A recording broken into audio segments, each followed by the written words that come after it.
Salut les high-techovores! Aujourd'hui, quel écran d'ordinateur choisir? Les meilleurs moniteurs LCD sont désormais proposés à des prix raisonnables entre 19, 20 et 22 pouces de diagonale ou plus. Et ce n'est pas pour autant que la qualité est vraiment au rendez-vous. C'est donc pour cela que je vais essayer de vous éclairer afin de faire le meilleur choix. Une fois que vous avez choisi la taille de votre écran, regardez bien quelle est sa résolution. Les fabricants souvent utilisent ce terme pour désigner le nombre maximal de cellules LCD qui assurent l'affichage. La résolution native d'un écran LCD est la résolution dans laquelle l'image sera affichée de manière optimale. La changer engendrerait des flous en usage bureautique. Le plus couramment adopté sur les appareils 10 et 22 pouces atteint 1680 x 1050 et les 19 pouces affichant plus fréquemment 1440 sur 900. Bien sûr, le bénéfice de ces affichages panoramiques est évident pour le visionnage des vidéos.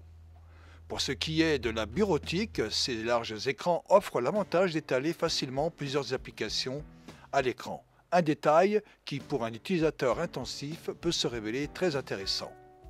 Et les adeptes des jeux vidéo pourraient en revanche pâtir de ce format et voir les images de leurs héros virtuels légèrement déformés.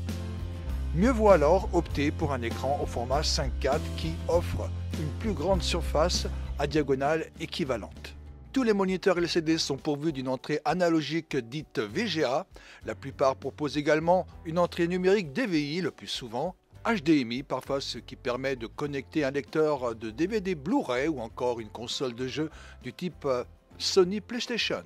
Une entrée numérique constitue un vrai plus en ce sens qu'elle écarte toute dégradation d'image liée aux conversions analogiques numériques.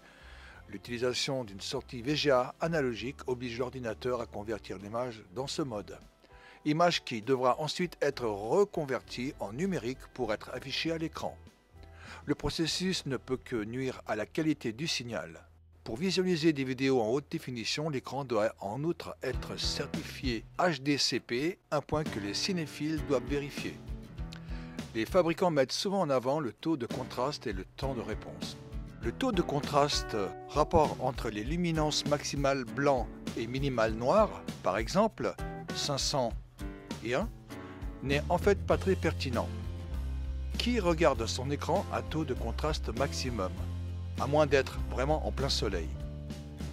Il manque surtout de fiabilité. Les méthodes de calcul peuvent varier d'un fabricant à l'autre. Par défaut, en théorie, plus la valeur est haute et mieux c'est. Le temps de réponse, quant à lui, indique le temps nécessaire à un pixel pour passer du blanc au noir puis revenir au blanc. Il doit être fiable aux 8 millisecondes pour afficher correctement des images changeant rapidement, pour par exemple les jeux et les vidéos. Et éviter évidemment les traînées sur les écrans, on parle souvent de remanence. Malheureusement, la valeur avancée par les fabricants est souvent erronée, je l'ai constaté. Très souvent, les écrans intègrent des haut-parleurs, ce qui procure un gain de place et permet d'économiser les câbles qui seraient nécessaires au raccordement d'amplificateurs externes. Eh bien, malheureusement, leur qualité laisse souvent à désirer. Cela ne doit pas être un critère de choix. De par mon expérience, je vous conseille de ne pas les acheter. Achetez plutôt des bons haut-parleurs externes, vous verrez que la qualité en sera que meilleure.